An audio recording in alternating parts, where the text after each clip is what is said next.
राजा और उनकी काली और गोरी दो पत्नियां। कहानी को लास्ट तक जरूर देखें। एक राजा था और उसकी दो पत्नियां थी। एक बहुत काली थी और एक बहुत गोरी थी। जो गोरी थी उसको अपने गोरेपन का बहुत घमंड था और जो काली थी वह बहुत भोली थी। उन दोनों में एक समानता थी कि उन दोनों को कोई संतान नहीं थी।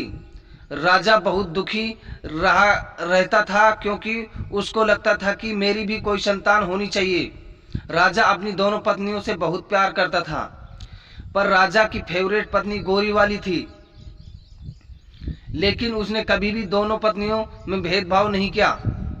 राजा की जो गोरी पत्नी थी वह बहुत घमंडी और झगड़ालू थी। घर के सब काम राजा की काली पत्नी से करवाती थी और वह बेचारी सब काम कर लेती थी, पर राजा को कुछ नहीं बताती थी।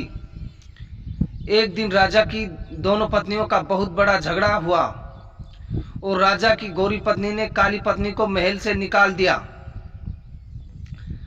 काली रानी ने राजा को सारी बात बताई और राजा उसे कहने लगा कि तुम्हारे लिए अलग महल बना दूंगा, तुम उस महल में रहना।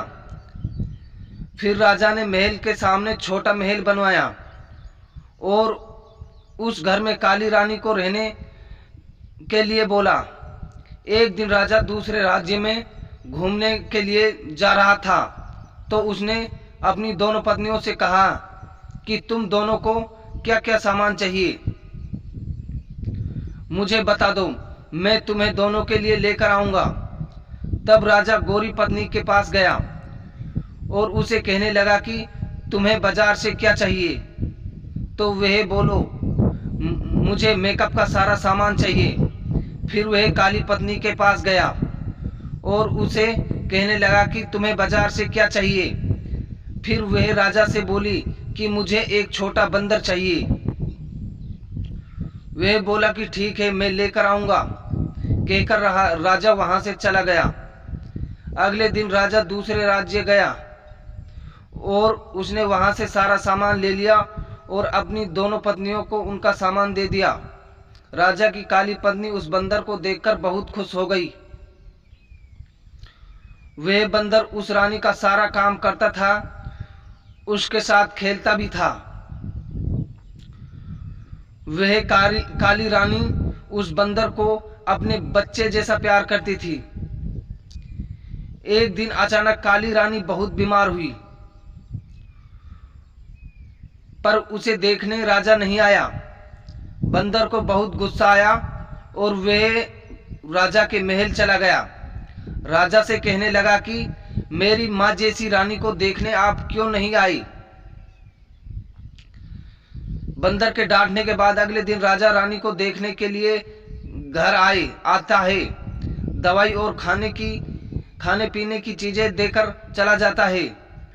वह रानी उस बंदर को बताती है कि मुझे संतान होनी चाहिए थी। वह बंदर उस रानी को बोलता है कि आप टेंशन मत लो, आपको संतान जरूर होगी। मैं भगवान से प्रार्थना करूंगा।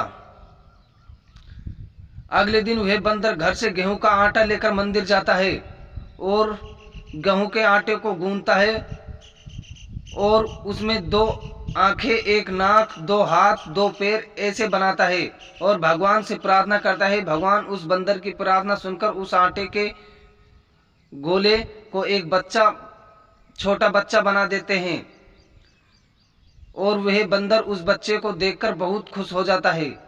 बच्चे लेकर काली रानी की गोद में दे देता है।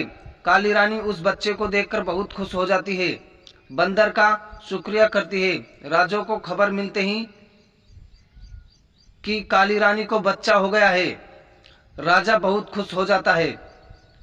उसकी खुशी का कोई ठिकाना नहीं रहता है।